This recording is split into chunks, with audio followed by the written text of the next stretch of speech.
Well, welcome. Recording in progress. I'm sorry.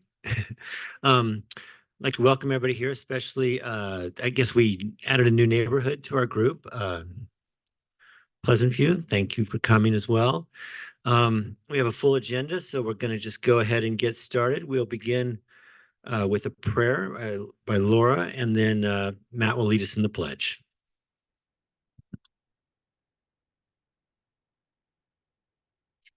Our dear Father in heaven, we're grateful as we gather as citizens of this good city to meet together. And we pray that thy blessings will be with us, that we'll be able to have a productive meeting and that we'll be able to accomplish things that will make our neighborhoods a better place to live. And we say this in the name of Jesus Christ. Amen. Amen. Please stand. I pledge allegiance to the flag of the United States of America and to the republic for which it stands, one nation under God, indivisible, with liberty and justice for all. Sorry about that.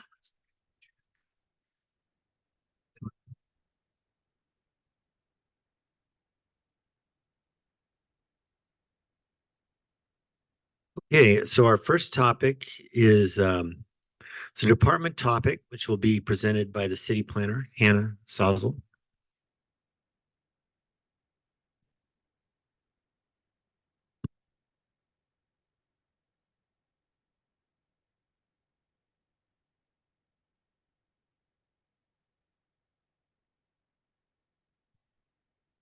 We're going to be starting work on a Northeast neighborhood plan. And we're going to kick off with a survey to get everyone's input on what you would like to see in this plan, what changes you would like to see in the next 5 to 10 years. If you'd like to pull out your phones, get ready. I'm going to start the screen share up here in just a sec, and you'll get the website and the code to join the survey.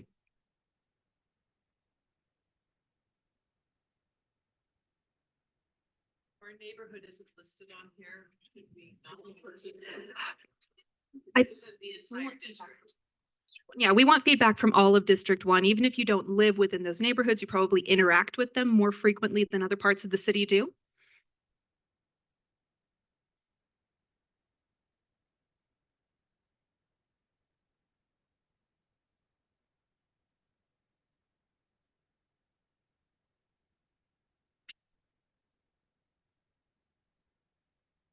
Yeah. It's Rachel, I'm sharing my screen. Is there a way to get that broadcast?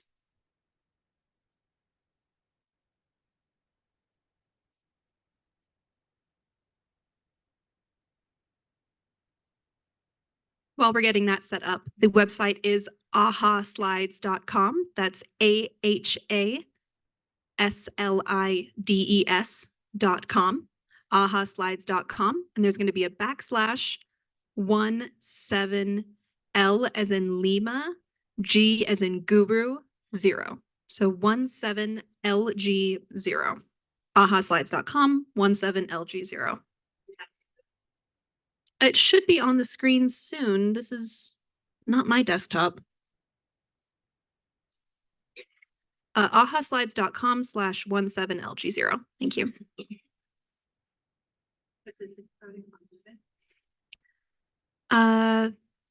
It shouldn't be asking for your zip code. Rachel, do you know? Looks like council staff is working on it. Sorry. Yeah. That's ahaslides.com /17LG0. That will be pulled up on screen with the QR code and the website to go to once my screen is shared.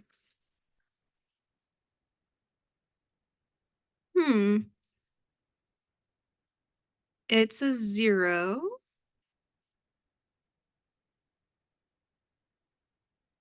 There isn't a QR code. She has it on the Zoom display.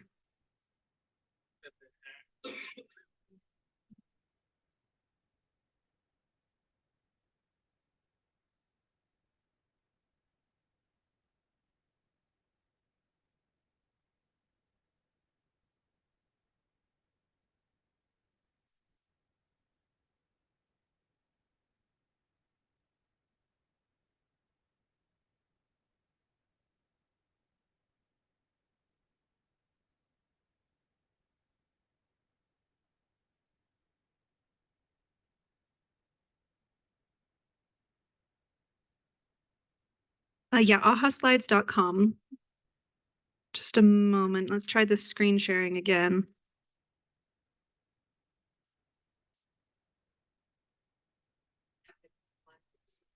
All right, so it looks like it is sharing, just not in the window that's being displayed up here. Is that correct?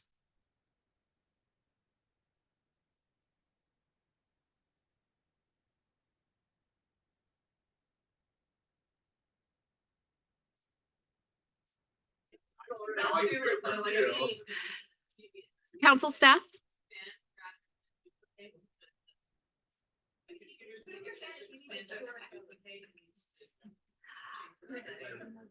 You might want to go back and tell them that. In your phone? You know, everyone should be able to see the survey questions on their phone, but they won't be able to see everyone else's responses up on screen, which can generate some discussion. Aaron, if we need to make this the third item and figure it out in the meantime, that's fine. Sorry.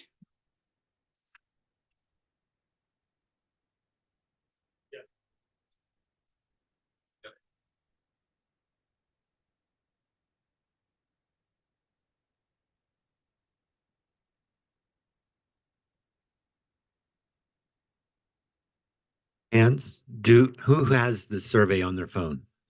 Do people have it? Thank you.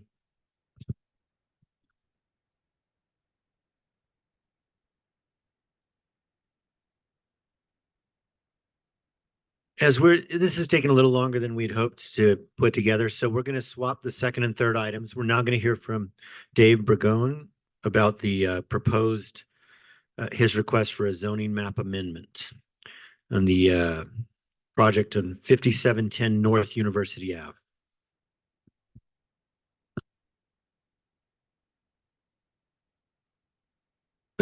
To do anything on the web.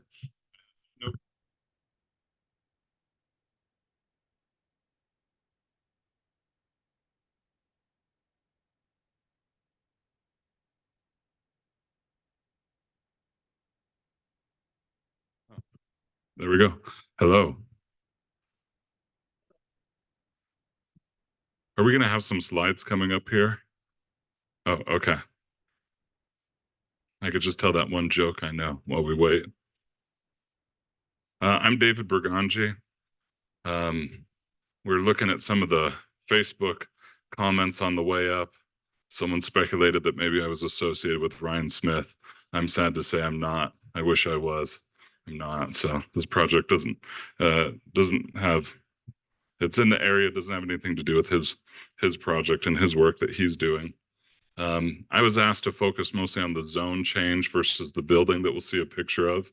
I just want to clarify where the project is that we're looking at. It's right by the mouth of Provo Canyon. It's the gravel pit that's right there. Everyone's familiar with that when I say gravel pit.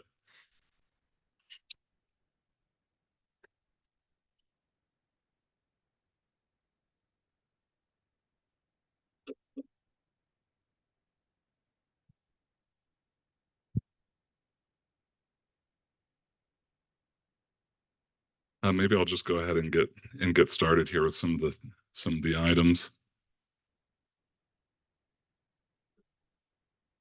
So there's the current zoning of the gravel pit is an agricultural zone. I'm requesting that we amend that to a high density residential zoning.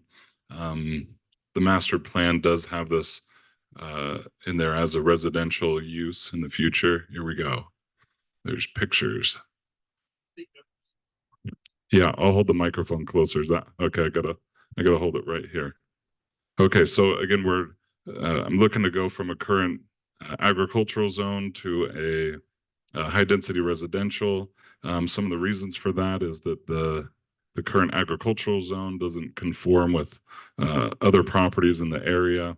The current status quo is a blight in this part of the city. There's there's market demand for residential units. And also development of the project will facilitate other system-wide improvements to the infrastructure in the area. Is there a pointer by chance? Do we have pointers here? No, that's okay. One of them, first of all, there's a long-term plan to curve Canyon Road in. Development of the access to this property will facilitate that. We'll remove a bunch of material that's there. It's not native. If you look at what's there, what's most likely happened is when the substation was developed years ago, some of that material was pushed to the west, and that's kind of what's in that area. Of course, it'll be reseeded when that happens. There'll be some improvements required just where Canyon Road intersects with Indian Trailhead Road at this time. There'll be the water system will be improved just up Canyon Road here. There's a 16-inch water line that ends. That'll need to be brought down and then connected into a line that's there. So that'll loop the water in the area, which will improve water service to this area. Staff has indicated to me that they'll probably participate in expanding that even beyond what's required for my project. There'll also be an improvement to the line across University. It's an older 6-inch line that'll be expanded to an 8-inch line would be required for me. And again, the city will probably increase it beyond that. There's a few other some other improvements that will happen that aren't part of the city infrastructure, but there's a gas line. This whole area here is kind of a dead zone it's two things. It's both a dead zone for utilities that you would need to build and develop, and it also has a lot of big infrastructure for the city in that area as well. So, oh good, this is a good map to look at here. This is the line that would need to be expanded a bit. This is showing how utilities could then be connected to the property. There's also a gas line. There's a 4-inch gas line that dead ends up here, and it's here on the other side of University. That will need to be looped. According to the gas company, the pressure is already low in the area, so that'll have to be put in as well. Google Fiber also is in the same situation. They're up the road. They're across the road. They're not right here. I know that one's not as big. I didn't think that looping internet would help, but they indicated that it helps a little bit. So I don't know. Maybe that'll help. That's a minor one compared to the others. So anyway, there'll be quite a bit invested in the area and improvements to infrastructure in the area. That's one of the reasons for reaching for a high density zone versus maybe a smaller zoning in the area. Also, it conforms with other zoning that's to the south along University and other projects that are there. I'm not keeping time. How am I doing on time here? Good. Yeah, kind of the vision for the property would be, I don't know if we want to put up the picture. Oh. Spent a lot of time on a very beautiful rendering of the building here. Took a lot of effort, lots of hours, lots of time to get it. Just imagine a beautiful building sitting there. Also, we have a landscape plan done for the property as well. Looks really good. If you could see it right now, and to me, that's something to point out. You'd go from a gravel pit with, that looks like a used up gravel pit to an area that would have landscaping, the mountain area around it, the cut that's already there, the additional cut that would be made for the future road would all be improved with landscaping, both native vegetation, mostly along the mountain, and other vegetation that you'd expect around a new building. Stone. Yeah, we could go. Why don't we go to questions then, if I have a question?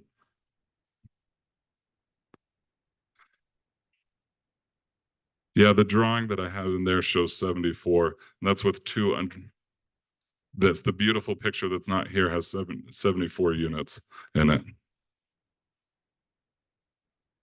I've drawn it up with the idea of being owner occupied. I don't have a construction partner yet, so I just don't want to sell you a bill of goods, but that's the way I've drawn it up, especially with the underground parking.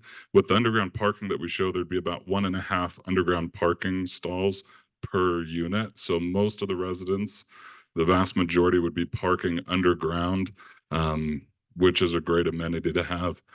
Really, in my mind, I pictured, kind of the, and obviously lots of different people, would move there. But one of the constituencies that I thought that would consider something like this would be, people that are moving out of their single family homes. They've been there for a long time. They can't or don't want to be in a single family home.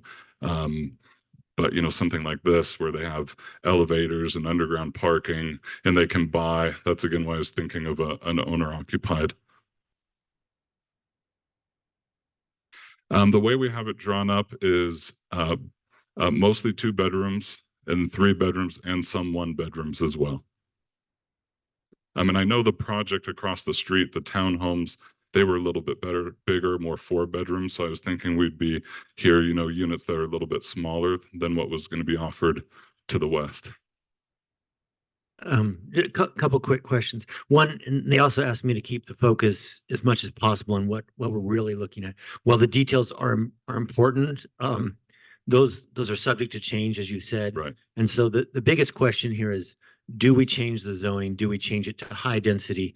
And the comments I've gotten from some people is, high density would allow about 150 units. Medium density would allow more than 74. I think you mentioned an earlier thing. So why are we not doing medium density is kind of the initial question. Any thoughts on that? Excellent question. For me, looking at it's more building height. You can have a taller building with high density, but you're right. There's about 7.5 acres is the site in question. So it is bigger. Buildable is smaller. I have the wrong numbers altogether. 7.5 acres is what we're talking about changing zoning on? 7.5 acres is the total property size. Okay, so The footprint of the building, right, and area is much smaller than that. high density would allow 50 units per acre. So 7.5 acres would be more like 350 units plus. So my number was wrong. I was based on a 3 number that obviously incorrect. So in a sense, I mean, I'm not being negative, but we're also zoning. And once it's zoned that, then they can build high density on all the rest of the property as well, adding a couple hundred units. Is that a part of the plan? Or I understand the height thing, but I'm not sure we have a real issue with the height. I've heard 2 stories on it. One, that it's okay and it's not even medium zoning works. So some explanation. I mean, if medium zoning accomplishes this, I don't know that I would be against that. To me, I'm thinking just mostly on the height. So maybe medium is, I think if you look at the site though, the idea of building more than this is just, I mean, most of it's just steep slope. So the idea of adding additional units to parts of the hill that are so steep, I don't feel like that is a possibility. Stan's point though, because you have 7.5 acres. I'm sorry, I looked it up on the county today and I only saw on the little L-shaped piece, but it did look like you own several pieces up there. So if we are talking about rezoning all 7.5 acres, which would be one thing that would be clear for us to know, city code, if it's all one parcel, and Aaron may have to speak to this, if it's being zoned as a city, what Stan's saying though is that somebody, if for whatever reason, we wish you no ill will, but if for some reason you have to walk away from the project, the zone has changed now and we could have 375 houses built on whatever footprint they choose within that 7.5 acres. And so the height would pull them down a little bit. But, and again, I would need Aaron's answer to this question. We talked about measuring from about halfway up the hill, which I'm not sure how you make that judgment call. So maybe we don't need the 55 feet, maybe the 45 feet of medium density would get what you want and still help us be comfortable with yay, let's go forward with this project kind of thing. Not that we have that power. Yeah, and I'm not opposed to that. If I mean, I really don't feel like you can put that much on it, so I don't feel like that would limit the development of what we're trying to do in any way. So if a different zoning would work and give us what we need, I'd be fine with that. And Aaron, I don't know if part of the, I'm more comfortable with the medium density because of the 45-foot height. And I don't know if his building is from where you're measuring 48 feet. I'd be okay with somehow doing that instead of trying to pull a development agreement to pull it down. So yeah, so there's been a comments with the density and with the height, right? Let me maybe start by saying this has gone through one review. So we're really early in the project. There are a number of comments for them to adjust with the concept plan attached to the rezone. The rezone to medium density, as you said, would allow 45 feet, as high density would be 55. And each facade is measured at the average finish grade of that. So the rear facade would be a much lower height than the front facade, right? But he still has to look at that front facade and see where that point and what he needs on the front. So that might be the difference to the developer. Yeah, thanks, Aaron. And that matters too. I mean, the 4 stories, again, with a double garage, you're already, twice as expensive for your foundation that you're putting in garage. And so to only build 3 stories on top of that instead of 4, I mean, that wouldn't work. We'd have to come up with something else. But the idea is we're talking about 4 stories, so that should be in the area of 45 feet. I know everything's a little different. You have to measure and however the city says, but that seems like it's in the right range.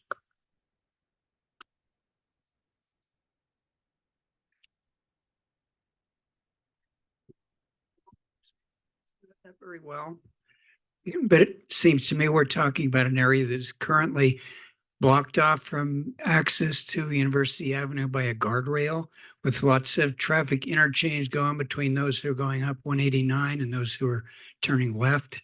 I'm quite concerned about what this does to traffic and whether we need an additional traffic light for these people to ever enter the flow.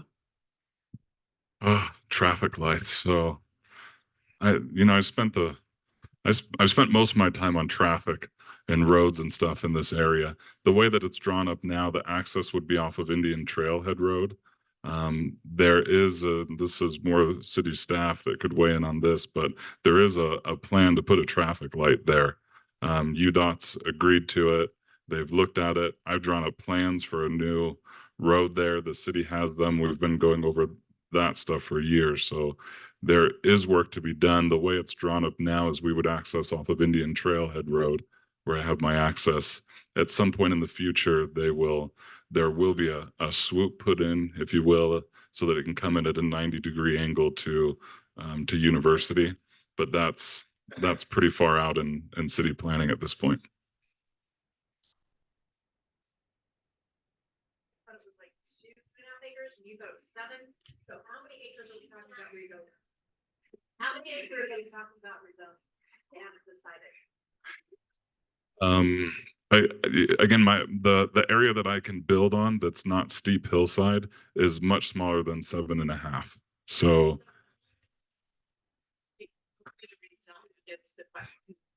The proposal is to rezone the 7 acres, right? yes. So yes, at this time, the proposal was for all the properties under their control. So that's why I kind of pointed to you. I didn't know if that's something you wanted to look at, if you wanted to do a different sort of subdivision, if that affects your numbers, things like that. But to answer the question directly, at this point, the request is high density residential over those 7 acres. So they could put up how many? Units per acre, so it's 350, 400-ish. Yeah, so maybe that's something we need to look at. I don't think that's accurate that they could put all those units on this property. 30% slopes are not buildable in the city. So you can't. Theoretically, yes. And that's why the city council has developers enter into a development agreement that limits the development to what you're shown. So there can't be a bait and switch. The city's been doing development agreements like that to guarantee what gets built on multifamily projects for probably 20 or 25 years. Okay. 20 years down the road, somebody else, he sold that property to somebody else, and they wanted to do it.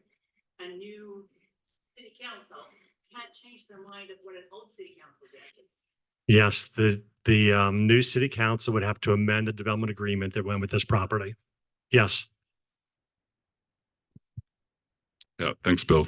I think if we had the pictures up here, maybe we could just see in more detail. It's really not feasible, I feel like, add any more than what we have shown there. There wouldn't be enough parking. There'd be lots of things.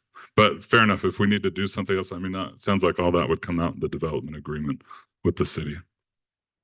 Okay, so we're about out of time for this item, but we can take one more question, but what we're probably going to do next is then they ask us to just do a poll of people who would support it. And I'm kind of curious if people would prefer to have one that says support it for medium density and have one for high, just to get a feel for if that's the key factor, or is there something else? And this is a question. Does that work for people, or people want to do something different than that?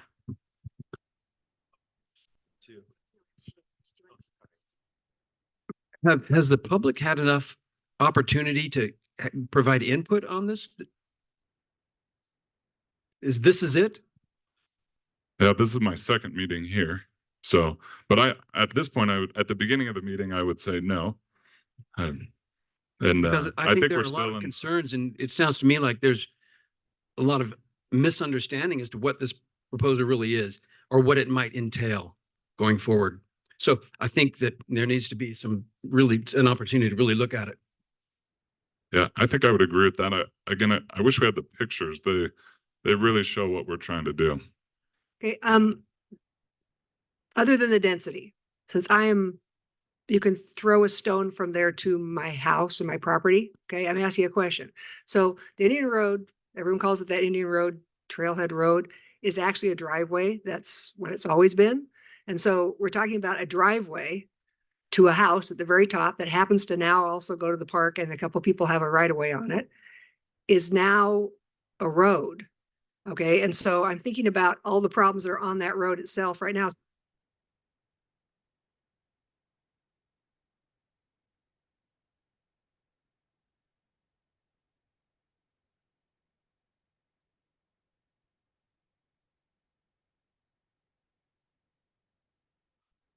The people from the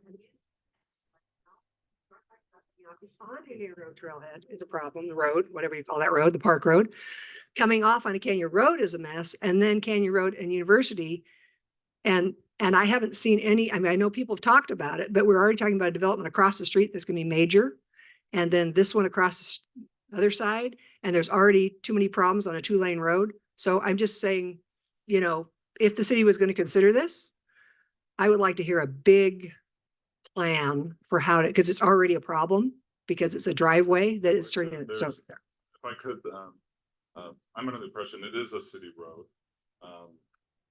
And we've addressed that as well. In our engineering detail, the city's aware of that. They know the angle's not exactly what you said was brought to our attention by Day to Day. And and we're proposing a tweak to Canyon Road.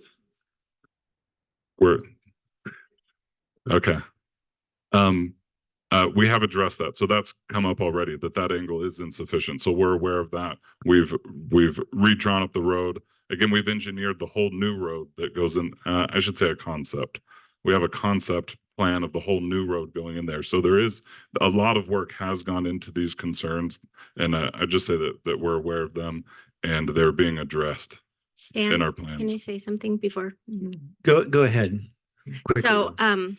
I just want to say that I think it's insufficient on your part, Stan, just very politely to give us two options between high density and medium density. How about we talk about not changing ag zoning at all, that should be an option that we discuss at this point. And I'd like to bring up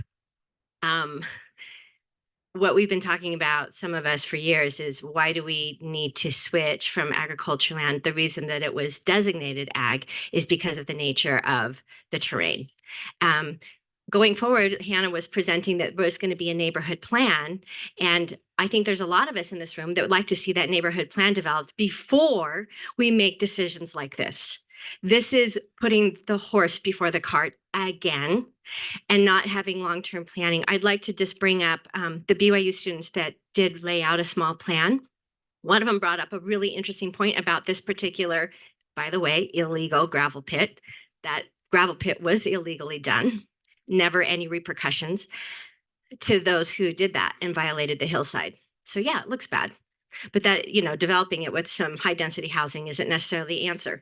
So what I'd like to say is this young man suggested this is a gateway to Provo. The city's already designated all this high density housing and condos across the way. We have a problem, like Ginny just said, with the roads, and then we're going to put high density housing on the other side. Maybe the city and our neighborhood plan should reflect the gateway to Provo, and that's my suggestion. Thanks, Angela. So first, I want to explain the process as I understand it.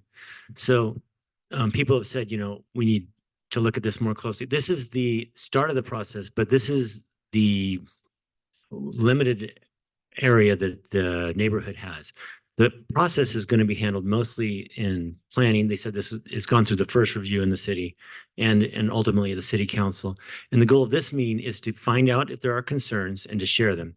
And we share them in a couple ways. We send in a document that summarizes this, and we'll also put up information on how you can contact both city council and planning to share specific ideas. I did want to clarify what I was proposing earlier. Usually we just say, we get one vote of the group that says, do we support the proposal as it is, or do we not support it? I was saying if we wanted, we could have two. One would say, do you support this proposal this way? Yes or no. Do you support it as a medium density? Yes or no. You could, of course, not support it on either one. That's fine. It was just to give a little flexibility there. We don't have to, and we do it the way it's traditional. Can I throw out an option there of just, do we support the 74 units, whether it's high density, medium density, whatever it is? Can we just say 74 and whatever route we take to get there is?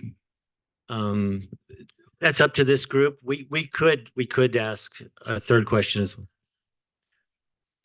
Yeah, technically they're right. It's not zoning, so we probably want to keep it to but there's no limit to how much input we can have with the people who are making the decision at planning and at city council. This is just to gather that information and to share it among ourselves a little bit. Go ahead, quickly though. I'll be really quick. I just want to say, we're not like voting to make something final. This is just an information gathering meeting. This all goes before the city council. So if you're against it, you just vote against it. And if you're for it, and we're just presenting it. So I don't feel like your vote is, changing anything. It's just, we're going through processes. Deciding whether or not this project goes through. It's letting the city know how you feel. Okay, with that explanation, we'd like to proceed with vote. One last thing, Pam. Do you have a question?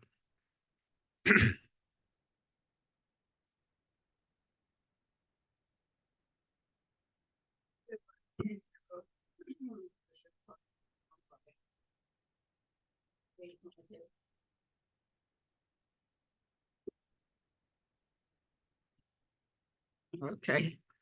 But Canyon Road is dear to my heart. And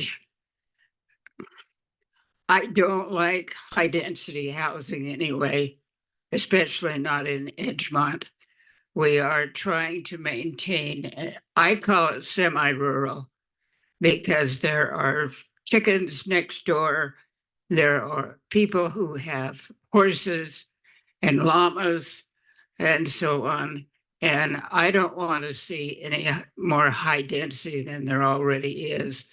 Just because there's a piece of land available and some developer says, oh, I could make some money here, I don't think that's any reason to change the zoning on it.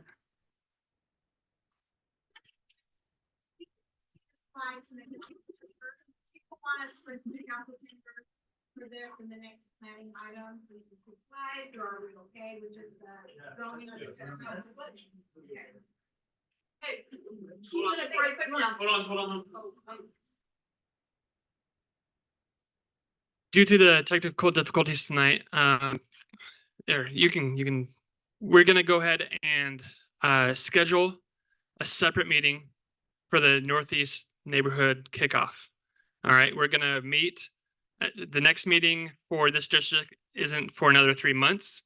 So we're gonna schedule a special meeting in between now and then, in a room that we can ensure that technology is going to work so we can process our survey with this group.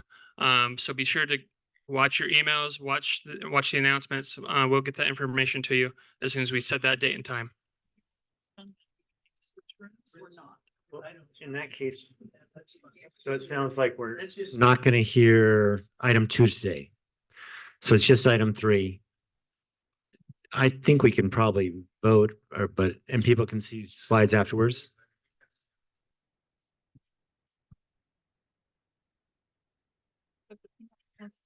But it's also available next door. We can walk over and look at it. Let's walk over and see it.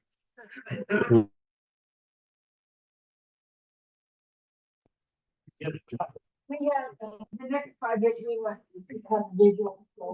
That's really not fair to the man who prepared this. I Right. mean, he spent a lot of time and a lot of money preparing this. Suzanne.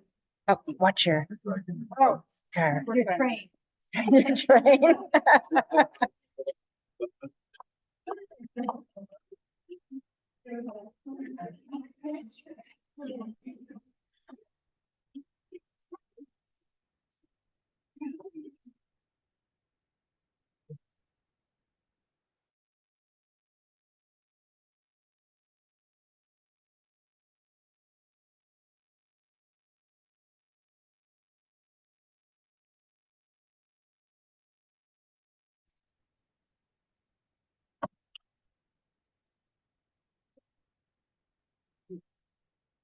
Nice. Oh.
So there might be more receptiveness to the project if they were talking about rezoning those couple 3 acres instead of the 7, but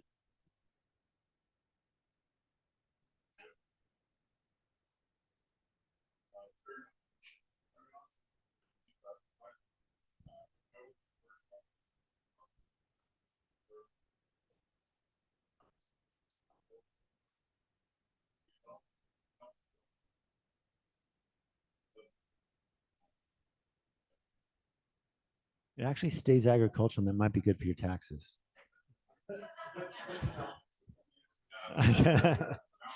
Sorry. Okay. All right. Absent further comments. Okay. Go ahead.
Thank you for sharing that.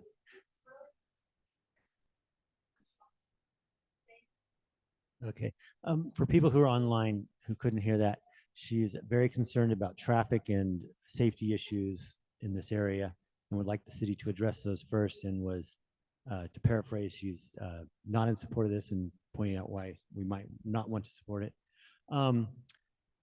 The other plan that they were going to talk about next meeting is supposed to address more of these bigger picture issues. The item that we have today, and the vote is on a fairly simple thing, is whether we are supportive of a rezoning of this or we are not. We're going to have, I need at least 2 people counting. We're going to count by raising hands, and I'm going to tell you we're going to do 3 options. You can vote for no change at this time. You can vote for support of a medium density change, or support for a high density. We'll take them in those order. We will go first with those who support a no change. Okay.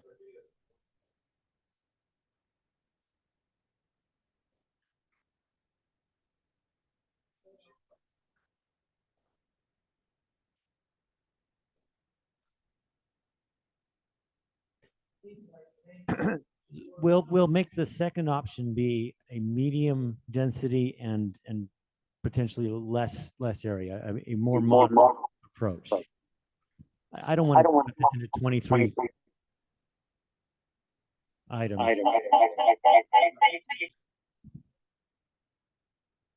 All right, we will now show of hands of those who support rezoning this to high density.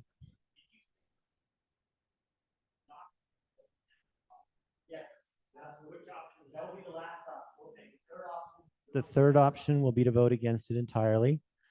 The first option will be to vote for approving it as high density. The second option will be to be supportive of it as a medium density, probably not the full 7 acres.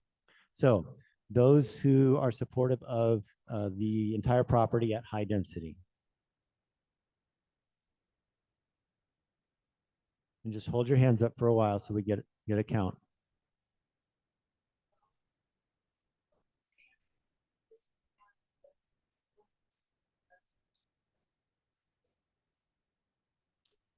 In this opinion poll, you need to live in the area. If not, you should abstain from voting. It is District 1, which is the north 1/5 of Provo. Okay, we're gonna start over. Those who are voting to support the high density option who live in District 1.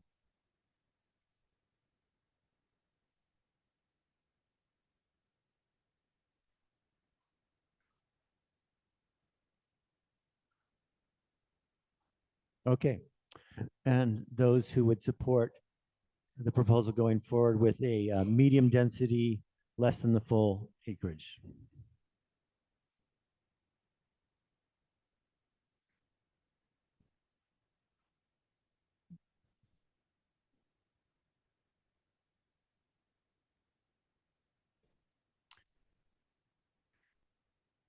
And those who would vote to not support the project going forward in either of those two options, any option.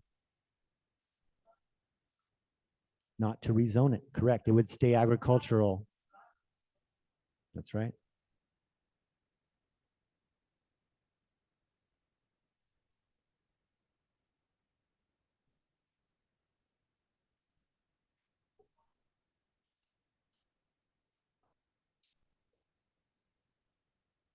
You got all the numbers there.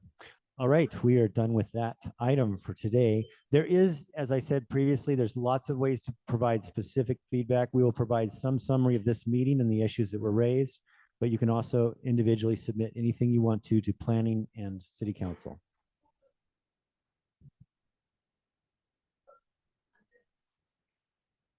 If you don't raise your hand, that's fine.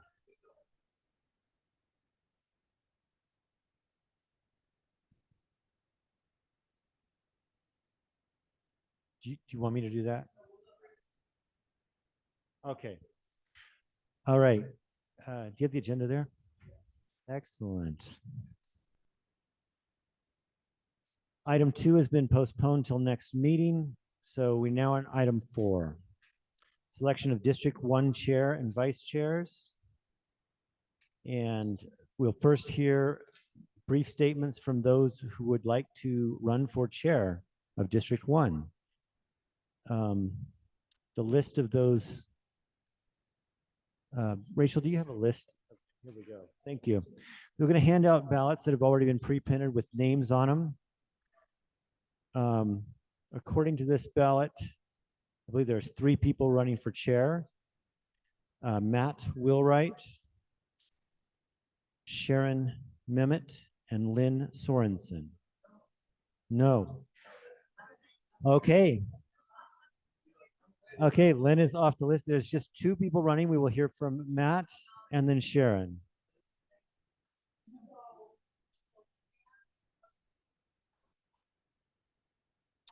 I am not authorized to run because I'm currently serving as chair. Okay. Oh, we're going to vote for chairs and vice chairs on one ballot. Is that what we're doing on one ballot?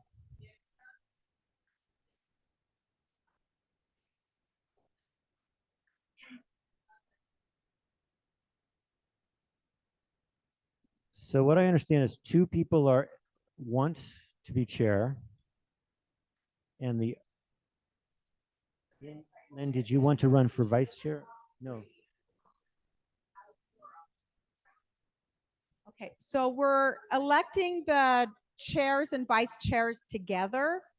So cross Lynn Sorensen off. She's not running. So it's between Matthew Wheelwright, Stan Jensen, Sharon Memmott, and Paul Warner. You're going to vote for 3. Oh, he's vice. Well, yeah. And so whoever gets the most votes is chair, and then second place, third place are the vice chairs. Yes. These are from the District 1 board as per instructions from the council in section 2.29 of the city code.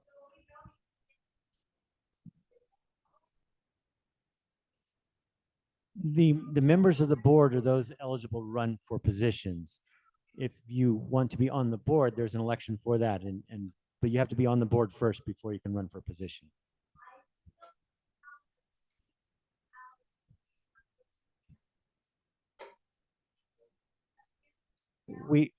We all live in the neighborhoods, but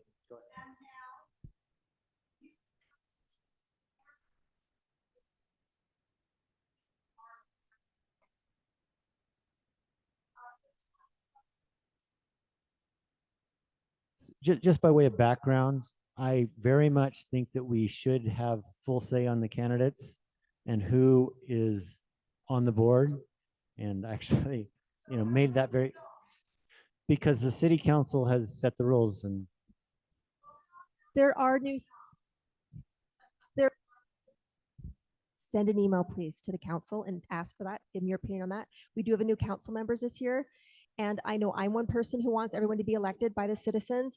And I think I have more support for that now, but we'll see. That's something that we're going to talk about when are we talking about it, Craig? October-ish. See, nothing can be changed this year because these people already had their 2 years. So, it could be changed this year, but we are planning on making changes in October for next year, starting January.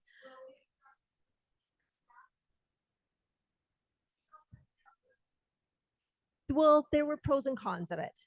There are a lot of benefits of what we're doing now, but there are things that I would like to change. And we're happy to hear, please email us. We can get your opinion on that because it'd be great for the whole council to hear your opinion.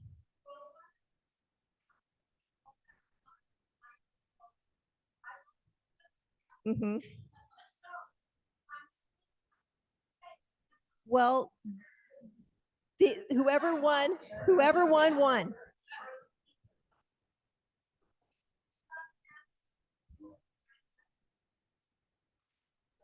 all right. So everybody's, go ahead.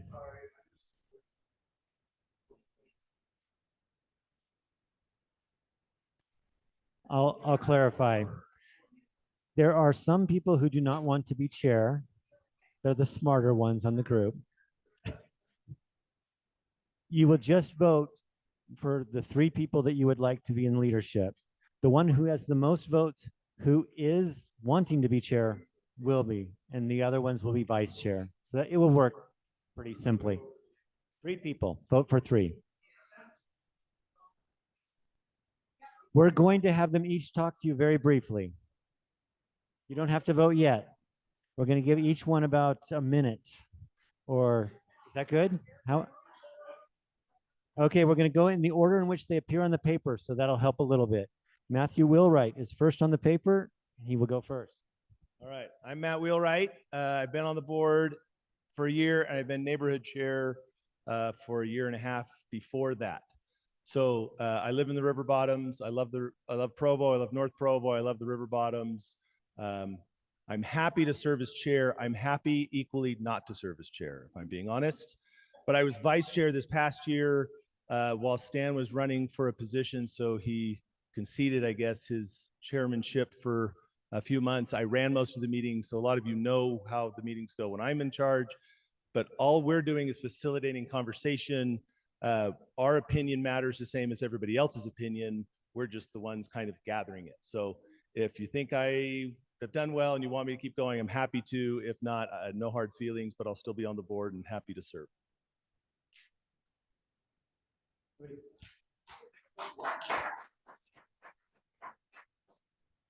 Matt has done a great job already on the board. I just wanted to say it. I'm next on the list. I am not eligible to be the chair. So if you're voting for me, I would be vice chair if I do that. I have been doing this for the last year. I think it's try to be service and helpful. But if you prefer somebody else, that does not offend me in any way. Glad to serve in this role if you would like. Next, I'll have Sharon go, who is also currently on the board. Thank you. So Matt and I have been acting as your vice chairs for the last year, but your substitute chair for the last 6 months. I don't know what it was because of the way things are. Stan ran, he had to step down, we stepped up, and it has been fun. So, yeah. I should rephrase that. Entertaining.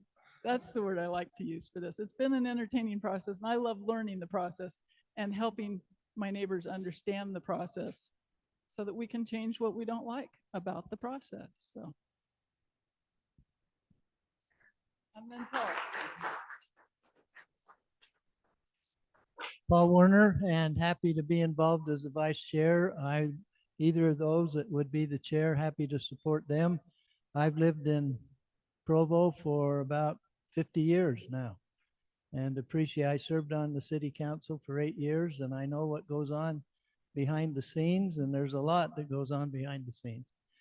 And I appreciate your concern. I mean, we do have a need for the word to be expressed as to who, and I think we need to balance out some of the challenges that we face. So I'd be happy to serve as a vice chair and help support whoever's chair. So thank you.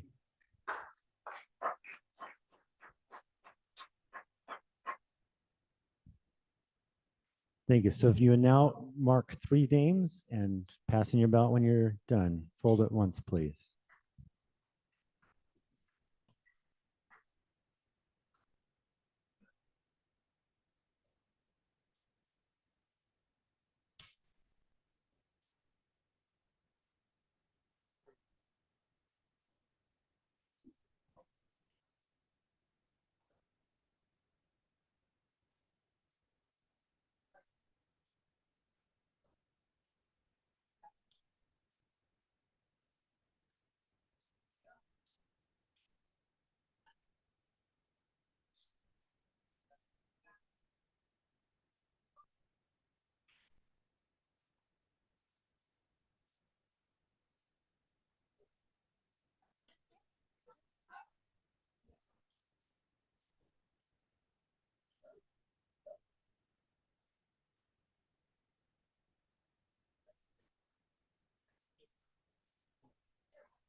She does not.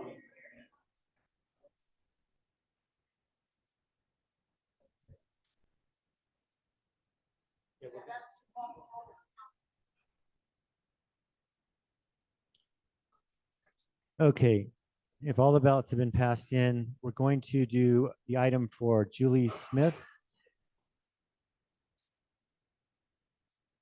If you'd please give her your attention. Hey, good evening, everybody. I am Julie Smith. Okay, we're working on the 4800 University Avenue project. It's the northeast corner that's been vacant. This property started in 1994 when Brian Snelson went to develop it, and he did that condominiums to the north. This piece he struggled with, and then we got 2008, and he zoned it commercial. When he zoned it got commercial, it got a lot of standards put on it, such as no fast food, no gas stations, no drive-ups, no convenience stores. And since then, it's sat vacant for a long time. We are looking to switch it to multifamily residential now, which back in 94 is what it was zoned originally. I know nobody likes multifamily, but it does serve a great purpose. Myself, married for almost 30 years, and all of a sudden a divorce I wasn't expecting. And I called a friend and said, hey, do you have a space for me? And he said, sure. I was able to move into a multifamily place immediately. I mean, we all find in times that we need an apartment or a condo, fire, divorce, floods, they are needed. And there's a huge shortage in the city. And I know everybody hates it, not in our neighborhood, but we feel that this is a great location. We are not on any of your side streets. We're not in any of your neighborhoods. We're right on Foothill and University Avenue. There'll be no parking on the streets. All the parking will be interior and underground. We have sufficient parking to meet all the standards. And we're really excited to show you what we have. We came about 3 months ago and told you that we were going to be looking at some multifamily on this property. We had Riley Jarrett is our architect, and he's going to go through his designs, and then we have Dan Bishop's going to finish up.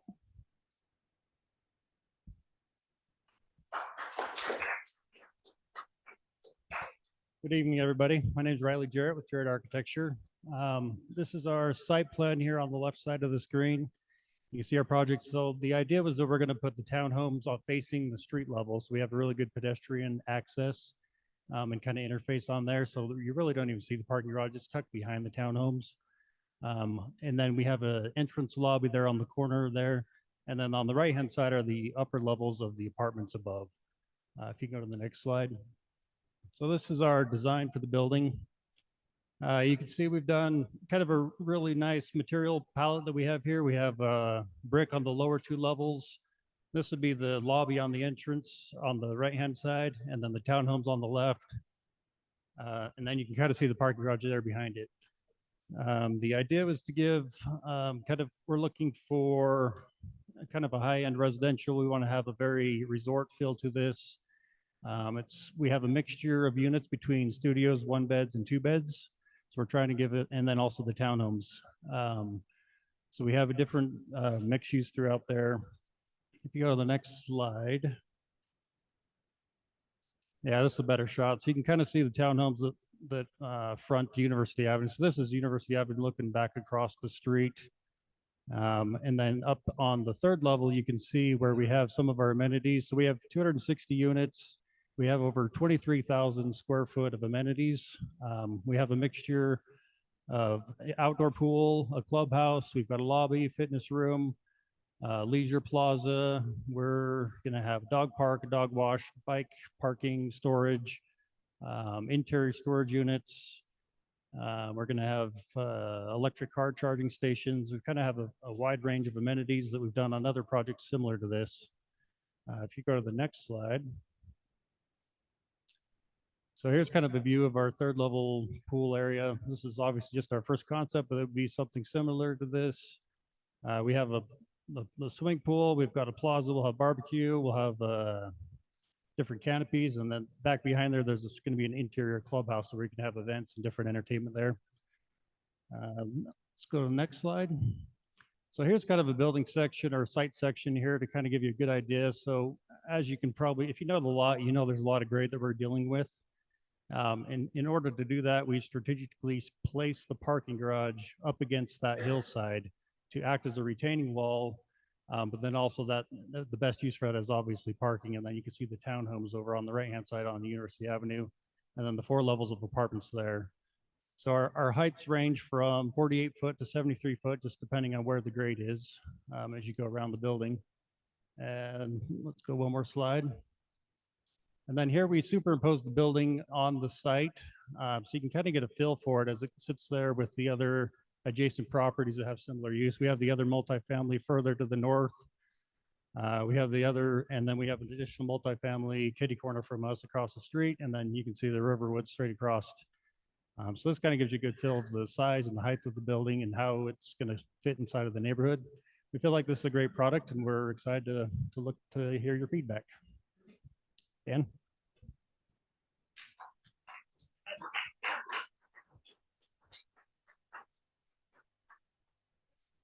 Hi, everybody. We'll go ahead and answer your questions at the end. I'm just going to take 5 minutes and explain our position and why we think this is really good planning for Provo City and also for us as private property owners.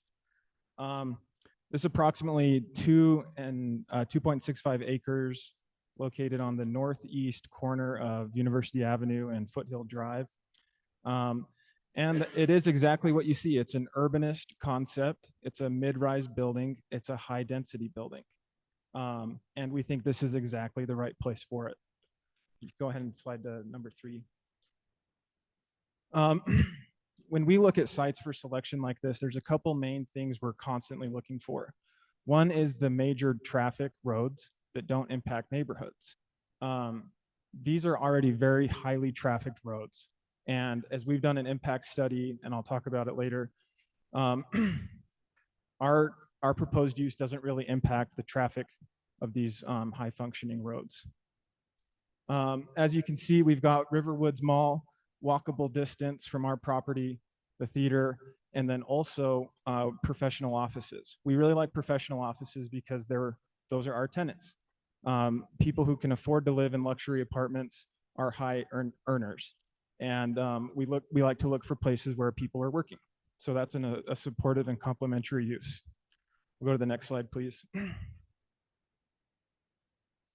It's kind of common knowledge by now. Next slide, please. Thank you. We are in a housing shortage. And in November of last year, the Utah State Legislature published this article. And if anybody wants a copy of this, I'm happy to email it to you. I'm happy to print it off to you and mail it to your house.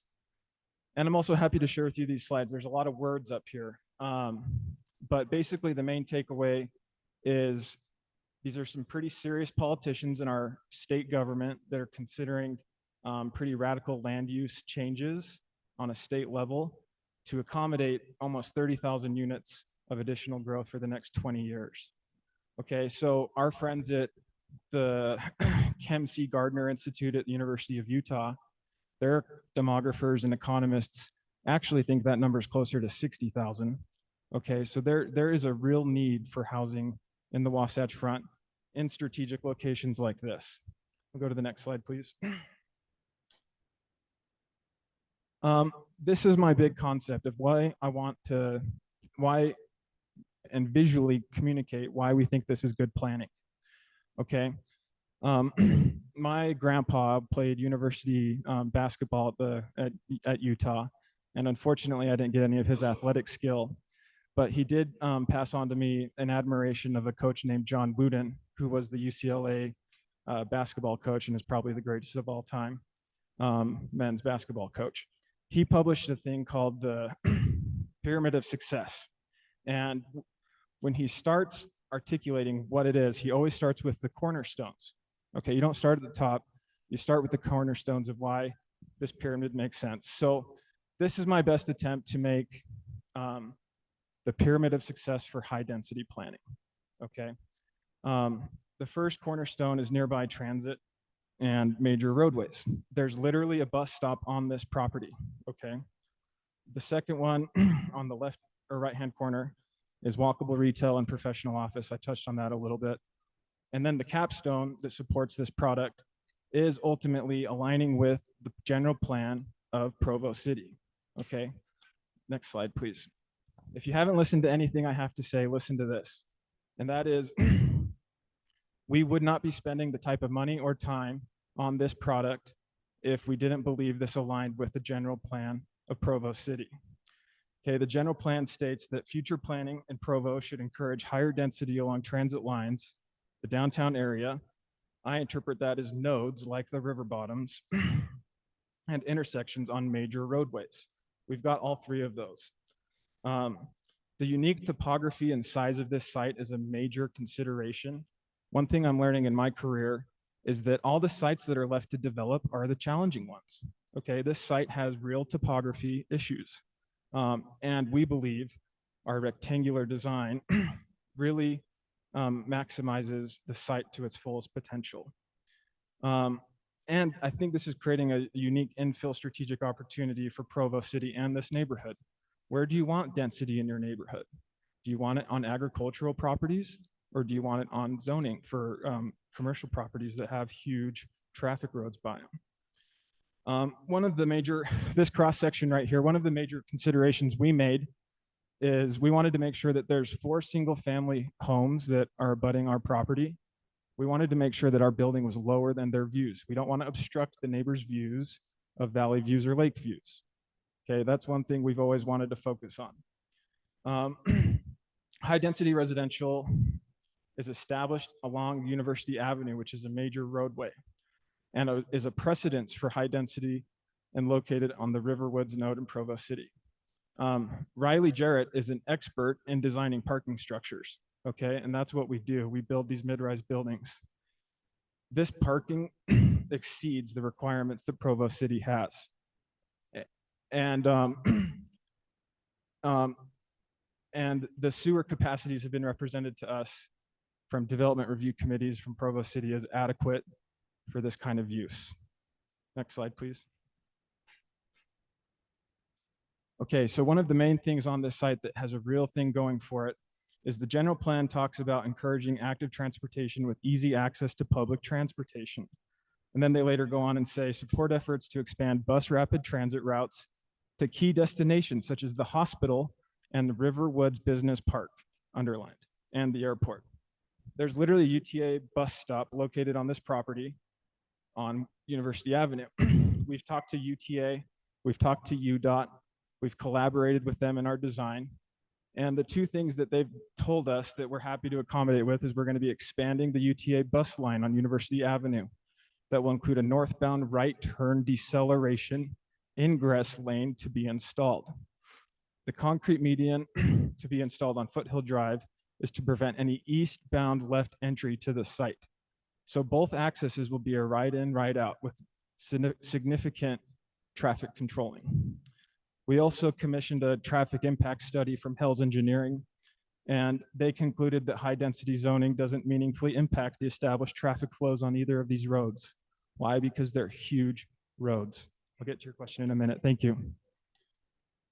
Finally, the walkable retail. Next page, please. The walkable retail is a major consideration that supports this type of use. We really believe that Riverwoods is actually kind of struggling and needs to be revitalized by encouraging walkable retail and access to these professional offices. These retail and office uses are strong demand considerations for high density zoning. For example, someone who lives in our property could go out to dinner at Happy Sumo with their friends, go see a movie and walk back to their apartment. Or on Monday morning, they could walk to work. And that's exactly what we want to do. In this neighborhood, this is really becoming a node of Provo. I'm from Salt Lake City, so my favorite nodes are like 9th and 9th or 15th and 15th. These are nodes that are being established that are really representing good planning. And that's exactly what's happening here in the Riverbottoms. Is this is becoming a true pedestrian activated node of Provo City. Ultimately, what I'm trying to communicate here is that these are complementary uses and support our high density housing. Next slide, please. Okay, so this one I tried to make a little bit more light, and maybe I'll get some people to smile in here. Next slide, please. What we designed is going to be a really great place to live. Okay, this is the happiest guy I could find on the internet. And it turns out he's from Utah. It was a University of Utah image that they shared online. But we're long-term holders. Okay, we're going to see this development from A to Z. We're going to see it from concept plan to now until completion, and we're going to hold and operate it. Our plan is to have professional property management. And there's a certain size and scale to professional property management that makes it work. Okay, you need to have full-time staff to manage these properties. If you don't, the property suffers. And so if you design multifamily that's too small or doesn't have enough units, you're not going to have efficiencies in property management. Cottonwood Residential, they're our good friends and partners. They'll manage this property. They manage 40,000 units across the country, and they are professionals. Property management just doesn't happen. It takes a lot of really smart, talented, educated people to manage these huge properties. Next slide, please. Oh, I was going to say that Jeff Neese, if anybody knows Jeff Neese, he's kind of the oracle of multifamily in Wasatch Front. He's certainly an industry expert. He's conducting a market study for us on this property, and he's very, very excited about it. In fact, he said this is the best, most premier location in Utah County for apartments. Okay, that's really big. Thank you. Next slide. What we want to do next, the previous one, please. In conclusion, what we're wanting to do here is build consensus with the neighborhood that this makes sense. Okay, you've got 3 things supporting this development that are absolutely critical. You've got the nearby bus and the transit roads, major roadways, walkable retail and professional office that are complementary uses supporting this use. And ultimately, and most importantly, we believe this aligns with the general plan of Provo City. It's going to be a great place to live. You can see the homes. If I had a pointer on the lower right-hand side of the screen, you can see the homes are above our building. This is kind of a natural fit for this kind of product. And so the argument, and really my question for this group is there any more obvious choice? Is there any more obvious choice for where you would want this kind of product? Okay. That's all I've got. I'm going to go ahead and say that was a lot of words. I'm happy to share these slides with anybody if you want to come. I have a stack of business cards. You guys can contact me and I will email you these. I'll print them out for you, whatever you need. And we'll get to that. 260. Yep. So real quick, just to recap, the townhomes on the front will be for sale product. And then we'll have the for rent product behind it. On our first meeting, the concern was parking. We have sufficient parking for it. The second was the height of it. And so I think we've addressed we've tried to address your concerns. Yes, go ahead.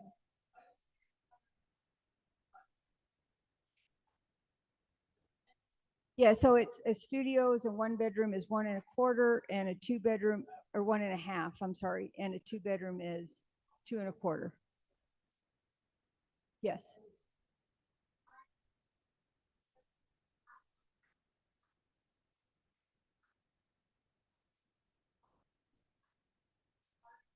There's no low income units at all. This is a very high, no, this is.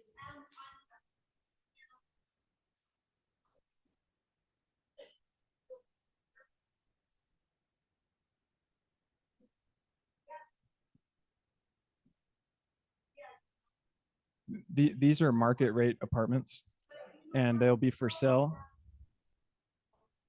You're right, but this would not be the location for low income housing.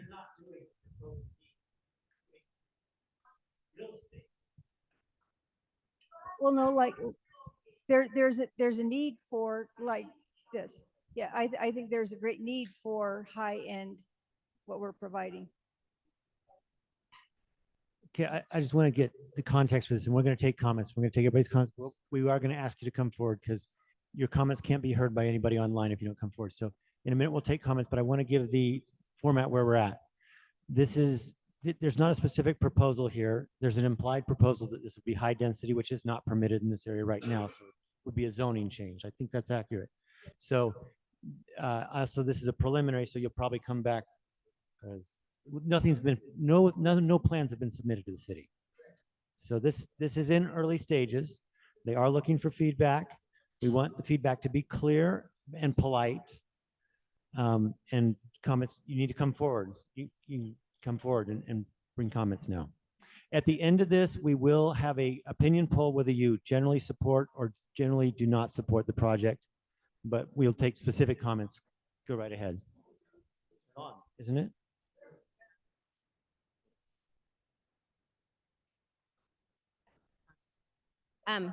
I just had one question for Suzanne, whoever.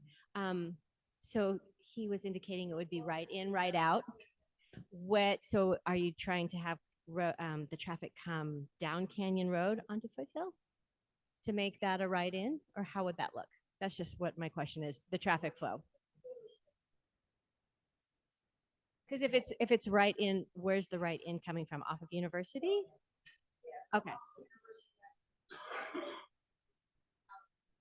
So right in off of University, straight in and not onto Foothill first. Right. But then the right in off of University is going off of University.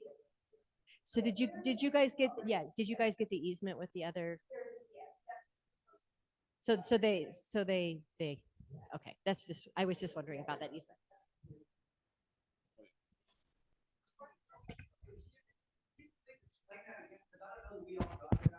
Okay, there's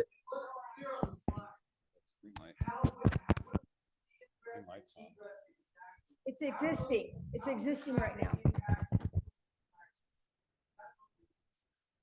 It should, yeah. I'll talk really loud. It shouldn't have any impact on Foothill at all. 99% of the people will be coming on University Avenue, a right turn in on the existing, yeah, so, okay, and then over, see on University Avenue, we met with UDOT, they're making us widen, move over the curb and gutter on University Avenue right now. So we're increasing the width of University Avenue, and then you will go into the existing entrance right there. That will be an entrance, another entrance. Well, I don't know who will be coming down Foothill into it. It's a right in, right out only. So people will be coming out of the parking garage onto from 4800 to University Avenue. So it'll be mostly a right out. One thing I was going to explain on Foothill Drive is that you'll see Provo City has requested for us to put a median here.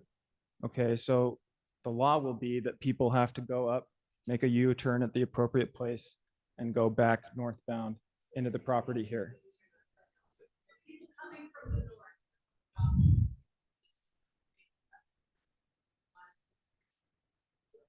Yep.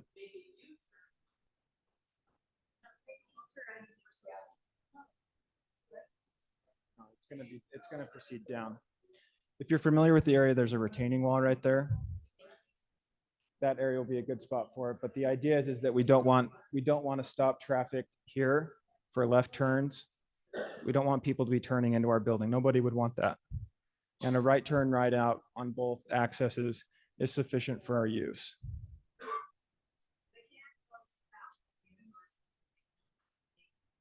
That's correct. They have to go right.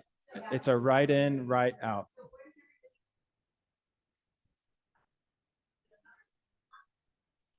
Yeah, that's addressed in our traffic impact study, and you'd be more than welcome to read it if you'd like.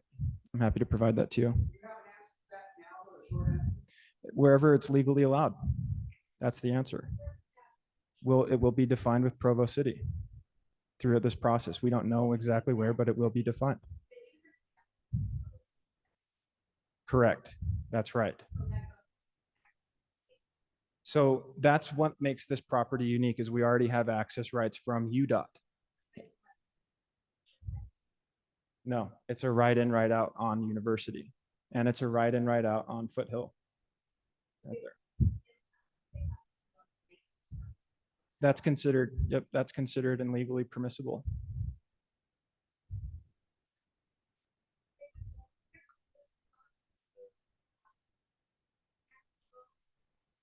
Turn left. You can't turn left and go north up to Canyon Road. You have to go right.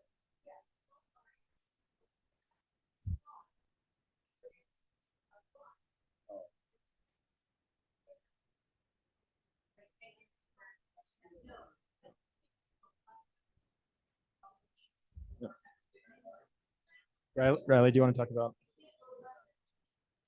So the way we see this happening is most people are going to enter the project on the north because you can get there from any of the intersections from any direction, right? And then when you're leaving the project, you go through the south, you go to the light, you go whatever way you want. There's not going to be U-turns. Like U-turns are being a minimal amount of people who don't know where they're going. The people who live here, they're going to know they come in the north, they leave the south.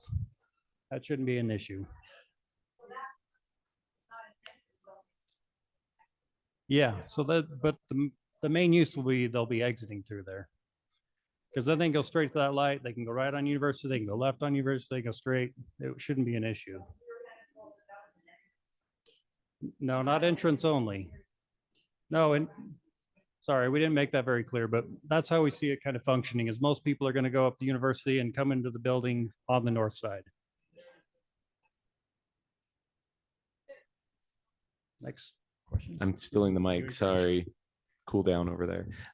So I made a slight, Salt Lake City. No, I think it's great having a part. I think Provo needs apartments and condos, but I think what's important is owner occupied. I think I counted 12, if not even that many townhomes. Yeah. And then how many apartments would not then be owner occupied?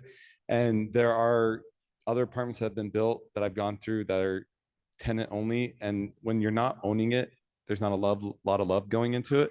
Yes, you can have professionals managing it. You can have all that, but there's not a lot of care. And I'm not saying you can't rent some, but why not make some of the apartments 40/60, some that are owned, some that are renting? Because I feel like that brings people who want to stay in our great town, who want to live here and love it. Rentals, I mean, I get there's a need for that too, but I feel like there's been a lot of rentals, but not a lot of ownership. And then you start, and with all the new rule changes with how BYU does apartment housing and all that, you start getting beat ups and not maintaining high quality. So that's my only concern, but I think where it is, you're right. It's a great spot. Too bad it wasn't a BYU study or something. You are in Utah County. But yeah, so I think it's great. A comment and then a question. Comment, great design. I have a PhD in urban design. I've studied this. This works really great. I have a serious problem with the height. The PEG development across the street, many of us in this room fought really hard to stay under. They've asked for 5 stories. We fought, and kept it at 3. For me, that's too tall. I have no problem with the density. I think it's too tall, especially with Canyon Brook right next door. My question is, how do you address, how many units? 270? 260? Because what they'll actually do a lot of times, they'll drive through Canyon Brook because you share that north drive. How do you keep these people from driving through that existing community? Do you expound? Because I've worked with HOAs. That doesn't work very well most of the time. So we'll actually we're working with the HOA, and we're actually going to be installing a gate to prevent any of our tenants accessing their property. That's something that we're working out with them now. So there would be a gate, basically where you see that north entrance sign, the road curves up north, and we're going to put a gate right there that prevents any of our tenants accessing those roads.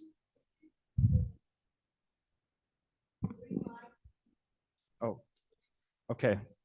Okay, so here you can kind of see that checkered line right here, but this is a private road that the HOA owns. And a unique consideration of this site is that the guys who developed the HOA also used to own this property, and they didn't develop it for that intended use at the time. There's going to be a gate right here preventing access from our tenants to disturb that HOA.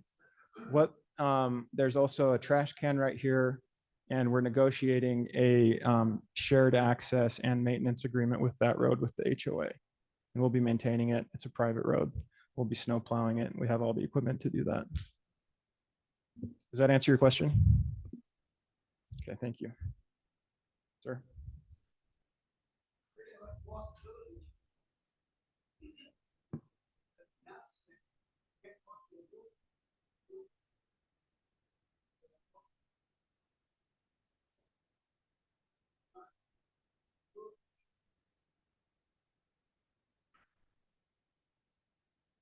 That's a great consideration, and you're absolutely right. For those of you who didn't hear, his question was there's not a grocery store walkable in Riverwoods.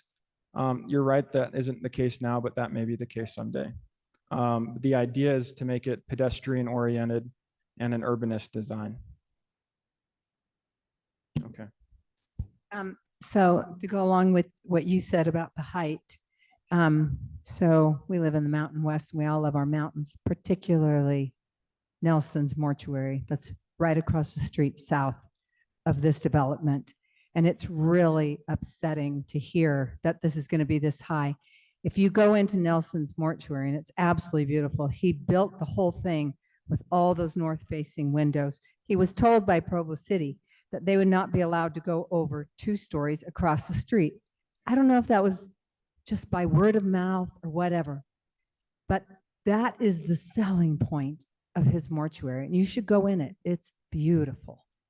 Now you're going to be sitting looking right up at 6 levels, which to me is astronomical. And it destroys what he's put all of his effort and energy into and was told. And I know we might be sacrificing one person's business view for another's that aren't going to be there. None of you are going to live there. None of the developers care whose views get ruined ever. But I care. I care for that person. I think 6 is way too high. I think 2 is enough. I'd like to see it all be owner occupied. it could, if what you're saying and what you're selling to us tonight is that it's so incredible and that this walkability and all the different things about it, it would sell on that point alone. Owner occupied, 2 levels, keep the parking all underground, and you'd have my vote. I think something like this does need to go in there. I think you've gone too far.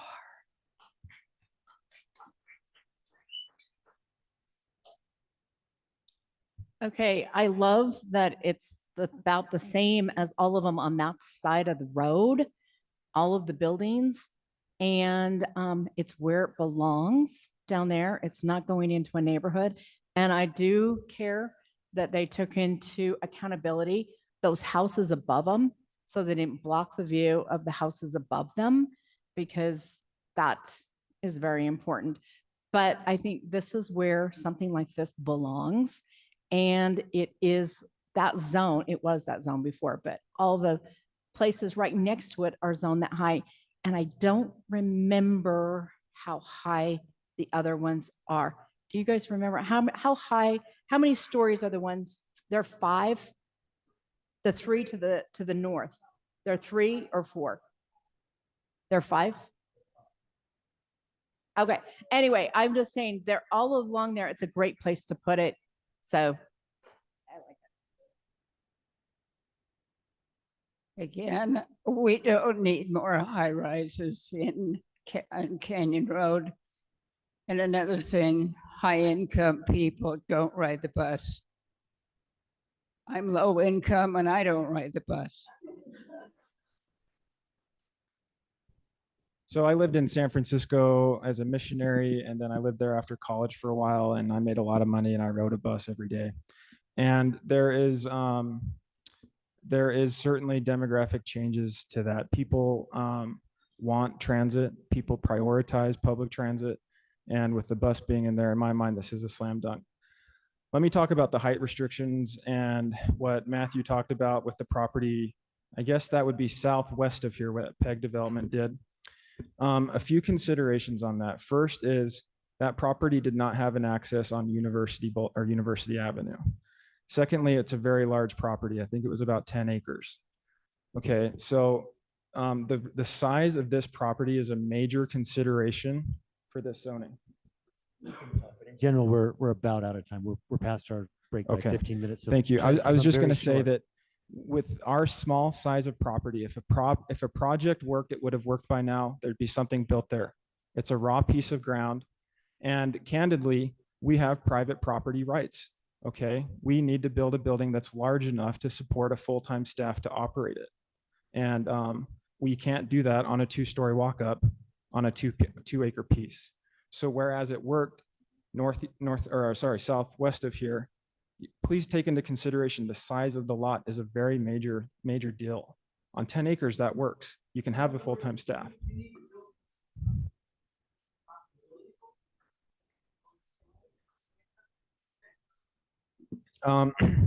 These projects are mega $1 million projects, and we have bank financing, and we're going to have to be able to put a business where we can afford to do it. That's economically what we do. That's good planning what we do.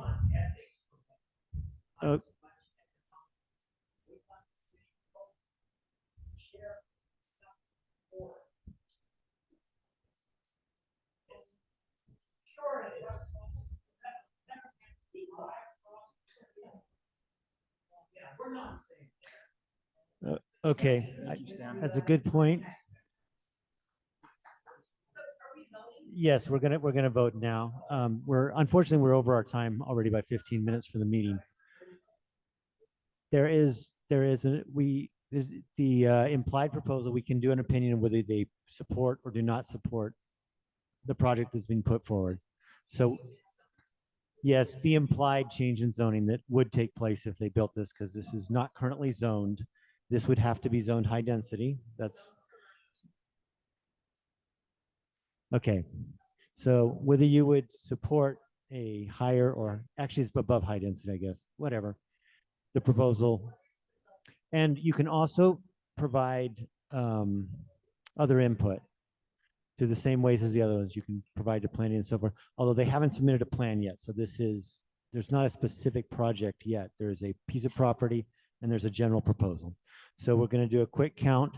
Those who do not support the proposal, please raise your hand. This is against, yes.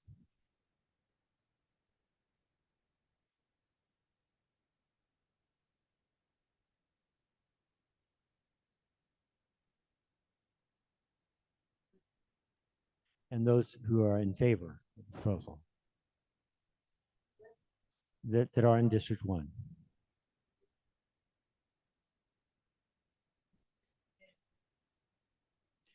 Thank you. And then we'll have one final question, and then we will have public comment for 2 minutes.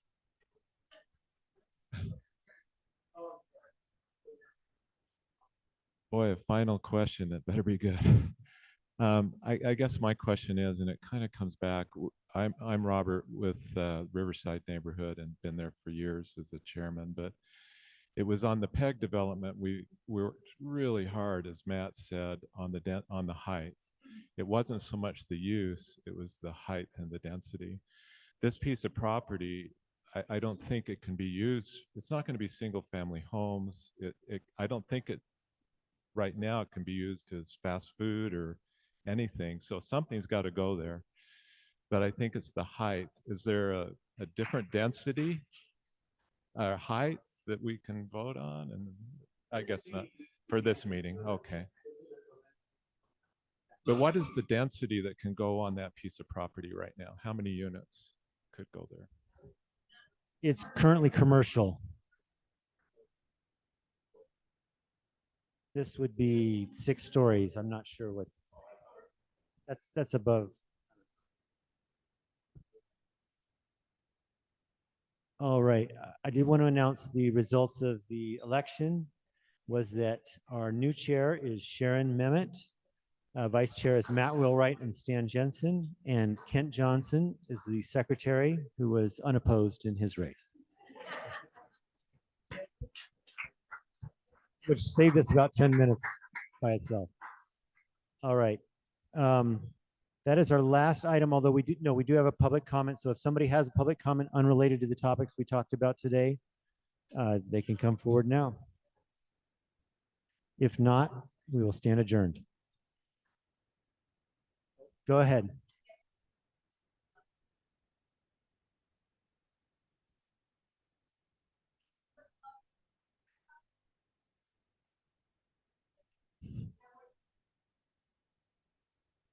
Okay, yeah, I'm not in charge of finding that. Yeah. So I'm glad you brought that up. So we decided to make a change to the neighborhood district program this year, and that we're doing the district meetings quarterly so that you'll have time to do neighborhood meetings in your neighborhood between the district meetings. So that would be an excellent one for those 3 neighborhoods to meet at the firehouse. So I'll talk to Hannah Salzl about maybe having that be the location. So it's a lot closer to the residents. I'm so glad you brought that up. Yeah, thank you. All right, thank you much.